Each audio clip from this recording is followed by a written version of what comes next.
Bangla link just এই switch to Bangla link অপশনটা click করে দিবেন। তো সুইচ টু বাংলা লিঙ্ক অপশনে ক্লিক করার পর আপনার সামনে এরকম পেজ চলে আসবে। তো এখান থেকে অপশন চলে আসছে, জাস্ট আপনি এখান থেকে আই এগ্রি এখানে টিক মার্ক দিবেন। যারা রাইস অ্যাপস মোবাইলে লগ ইন করছেন, যারা বন্ধ করতে চাচ্ছেন, আজকের ভিডিওটি শুধু তাদের জন্য। তো ভিডিওটি সম্পূর্ণ দেখবেন। রাইস অ্যাপ বন্ধ করার জন্য প্রথমে আপনাদের মোবাইলে রাইস অ্যাপটি ইনস্টল থাকতে হবে। তো রাইস অ্যাপটি ইনস্টল থাকার পর আপনি জাস্ট রাইস অ্যাপসের ভিতরে প্রবেশ করবেন। তো আপনার নাম্বার থেকে রাইস অ্যাপটি লগ ইন করে নেবেন। তো রাইস অ্যাপটি লগ ইন হওয়ার পর আপনি এখান থেকে দেখতে পারবেন যে ওয়েলকাম এবং রাইস। আপনি জাস্ট আপনার প্রোফাইলে আইকনটিতে ক্লিক করে দেবেন।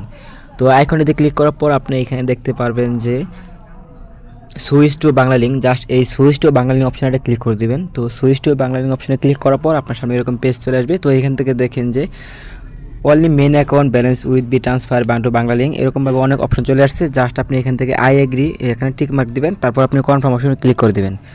তো কনফার্ম অপশনে ক্লিক করার সাথে সাথে কিন্তু আপনার অ্যাকাউন্টটি ডিলিট হয়ে যাবে। আপনি আগের মতো আবার এই বাংলা লিঙ্ক অ্যাপসে সকল কিছু চালাতে পারবেন এবং এই অ্যাকাউন্টটি পার্মানেন্টভাবে কিন্তু ডিলিট হয়ে যাবে। তো এইভাবে আপনারা খুব সহজে রাইস অ্যাপটি ডিলিট করতে পারবেন। তো এই ছিল ভিডিওটি ভালো লাগলে অবশ্যই ভিডিওতে লাইক দিবেন। ধন্যবাদ।